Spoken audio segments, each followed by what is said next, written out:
அடுத்து SI exam வரப்போகுதுன்னு சொன்னாங்க. அப்போ படிக்க ஸ்டார்ட் பண்ணேன், ப்ரிப்பரேஷன் ஸ்டார்ட் பண்ணிட்டேன், திரும்பவும் ஸ்டார்ட் பண்ணிட்டேன்.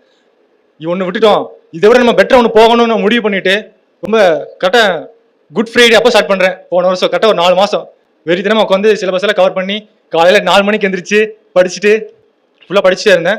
அதுக்கப்புறம் எஸ்ஐ எக்ஸாம் கிளியர் பண்ணிட்டேன். நான் எஸ்ஐ எக்ஸாம் கிளியர் பண்ணுறதுக்கு என்ன டெக்னிக் யூஸ் பண்ணேன் அப்படின்னா, நான் இப்போ தான் ஃபர்ஸ்ட்டாக புதுசாக வந்து படிக்கிறேன். ஆனால் என்னை விட நிறைய 2 அட்டெம்ப்ட் கொடுத்தவங்க, 3 அட்டெம்ப்ட் கொடுத்தவங்க, டிஎன்பிசிக்குன்னு சொல்லிட்டு 5 இயர்ஸாக படிக்கிறவங்க, அவங்க கூட நான் சேர்ந்து படித்தேன். எனக்கு வர டவுட்லாம் அவங்ககிட்ட கேட்டு டிஸ்கஸ் பண்ணேன். ஸோ அவங்க என்னோட அதிகமான நாலேஜாக இருப்பாங்க. அவங்க சொல்கிறத நான் கவனித்தேன். ஸோ அவங்க சொல்கிறத நான் உன்னிப்பாக கவனிக்கும் போது எனக்கு ஈஸியாக புரிஞ்சு.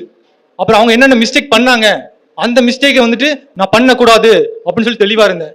அந்த விஷயங்களை கரெக்ட் பண்ணேன். எந்த டிஸ்ட்ராக்ஷன் இல்லாமல் ஃபுல் ஃபோக்கஸை படிப்பில் மட்டும்தான் வச்சேன். வேற எங்கேயுமே மிஸ் ஆகாமல் கரெக்டாக இருந்தேன். அப்புறம் எக்ஸாம் கிளியர் ஆயிடுச்சு. கிளியர் ஆகி அப்புறம் பிசிக்கல் ரொம்ப கஷ்டப்பட்டு பண்ணங்காட்டி இது ரொம்ப ஈஸியாகவே இருந்துச்சு. அப்புறம் PC exam March 23 PC exam நான் ஃபெயில் ஆனேன். ஆனால் இப்போ ஜனவரி 30 நான் எஸ்ஐ பாஸ் ஆகிட்டேன். நம்ம ஒரு எக்ஸாம் ஃபெயில் ஆகிறோம், அதாவது விழுவதெல்லாம் எழுவதற்கு தானே தவிர அழுவதற்கு அல்ல. ஸோ வந்துட்டு உங்களுக்கு யாராச்சும் ஒரு அட்வைஸ் பண்றாங்க அப்படின்னா அதை வந்து ஏற்றுக்கோங்க.